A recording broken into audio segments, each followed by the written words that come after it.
Hey friends, this is Grace and welcome to my channel and welcome to the next edition of our Digging Through My Stash, alphabet style or ABC style. I don't even remember how I said it. I think it was alphabet style.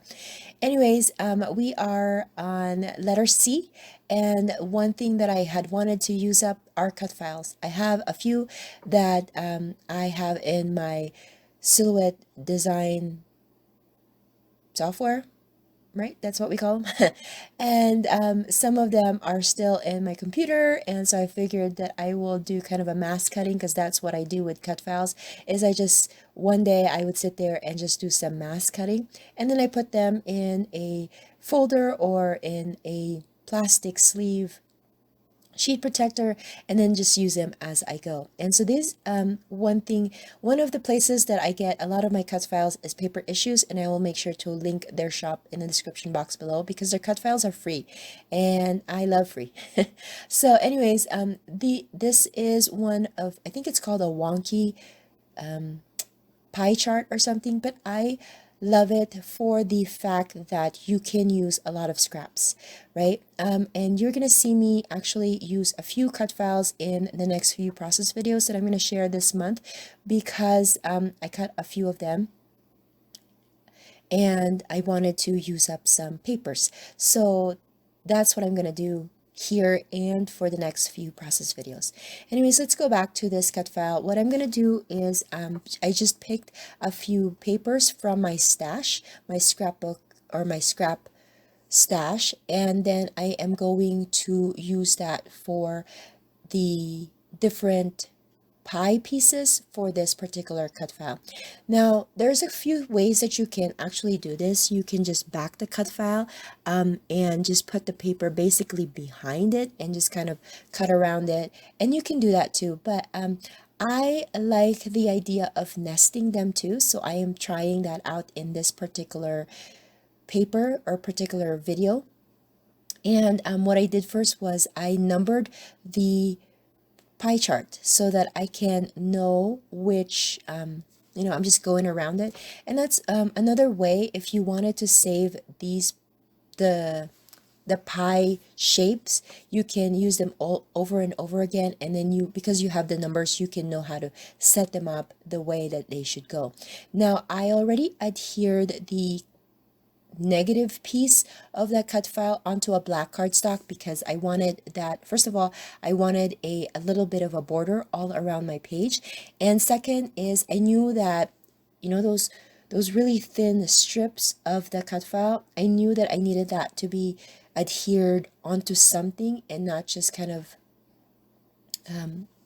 floating, because I am not putting the paper behind it, so there's no structure to those really thin strips. But one thing though that I did learn kind of the hard way is that when you're doing this, make sure that the spaces, especially those really thin ones that don't, again, the ones closer to the edge of the paper to the right, they don't have anything like any other piece of paper to structure them. And so that little piece to the right, the short one, I didn't adhere that like right where it should, so you will see the paper that I'm supposed to put there, there's going to be kind of a little bit of a gap.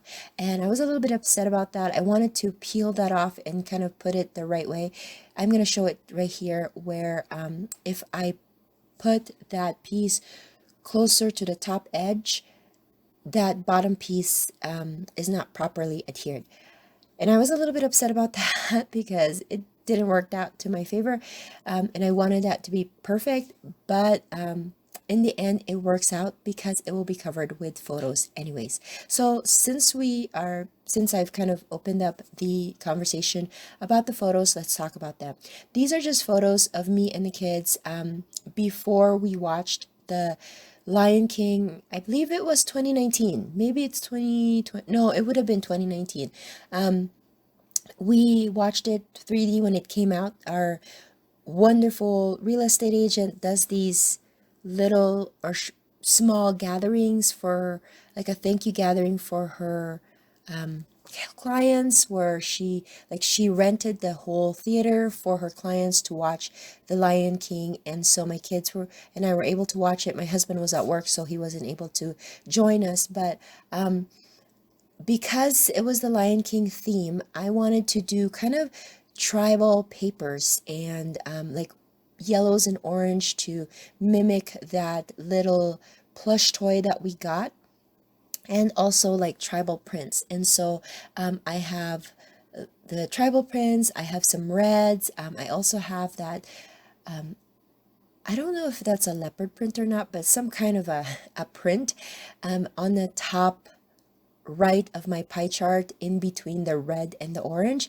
And so I pulled all those out so that it will kind of coordinate with that kind of African tribal theme that I was going for in this particular layout.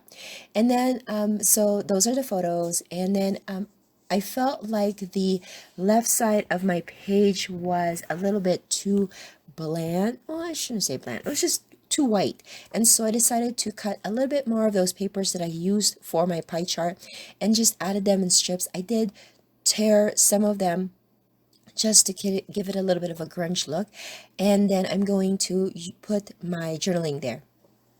Now that's how my photos are going to go, but I felt like they weren't standing out against my pattern paper background. So I'm pulling out some papers, excuse me, some papers to coordinate or to map the photos. And so I'm just going through some papers here. I thought, well, maybe I should just use cardstock.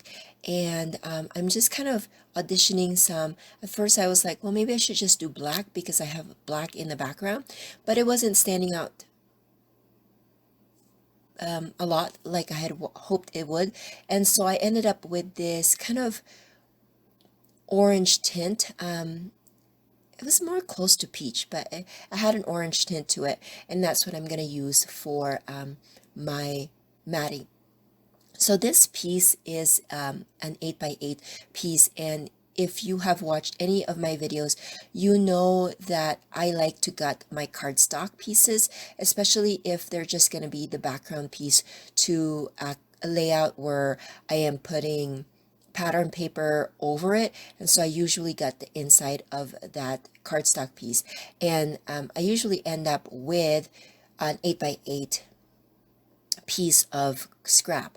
And one of the things that I use that piece is to use as my mat. So I have a lot of different colored of cardstock that I can use to mat my photos. And sometimes I end up having to cut some 12 by 12 piece anyways, but I like these particular papers for matting my photos, especially if I have less than 3 photos or 3 photos and less.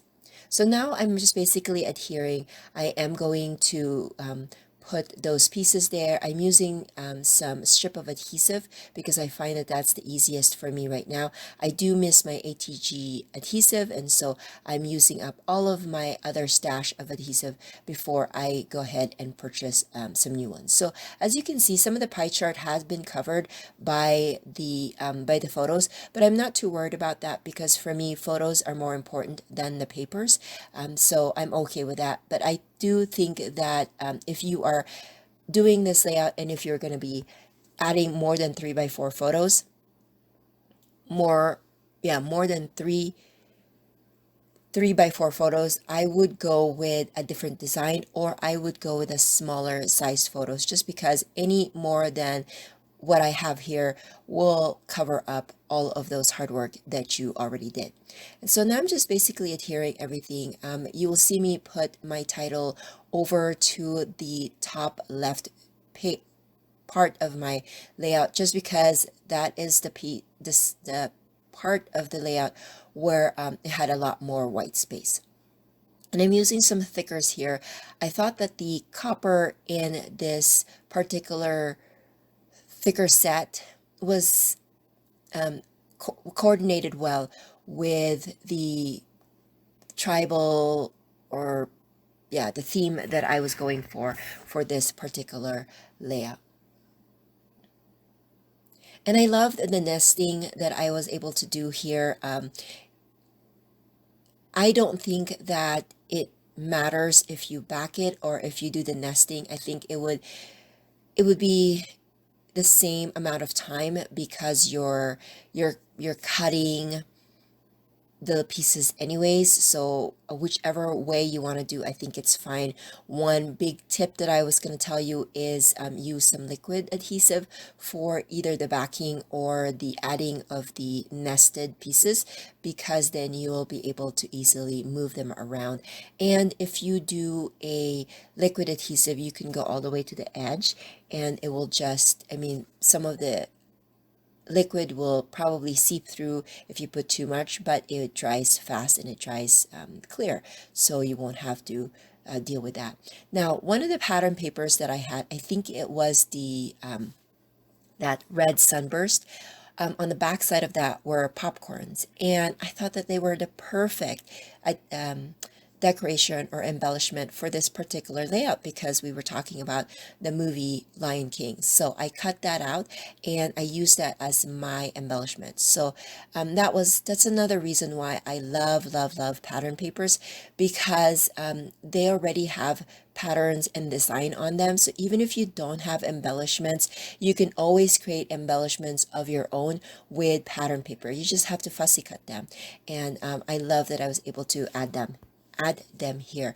I cut 3 because that was the I only had 3 to work with, but I put them in 2 different parts of my layout, trying to balance them, one on the edge of my right edge of the photos and one on the left edge. So I am just covering up my photos with the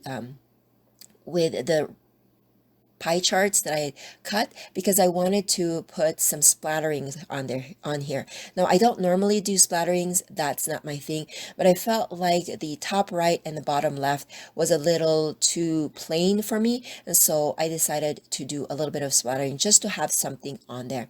And I believe, oh, and I'm gonna add a few more details here.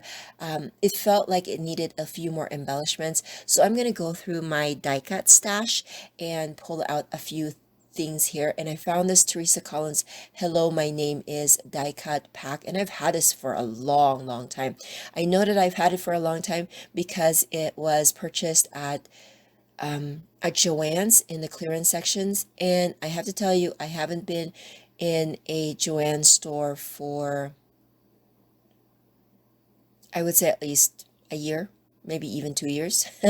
Well, ever since COVID, I haven't gone to a Joann's just because it's far away, and we weren't supposed to go to stores, and I just haven't been. So I know that I've had this for a long time, at least like maybe 4 or 5 years, that long. Anyways, I found a few things that I thought would work well for this particular documentation. I had the For the Record, which I thought was really good. And that Moments Cherished, I decided to put that on top of that photo just because the photo had some white space on there that I wanted to add some things. And that is it. Thank you so much for watching, and I will catch you guys in another video. Bye.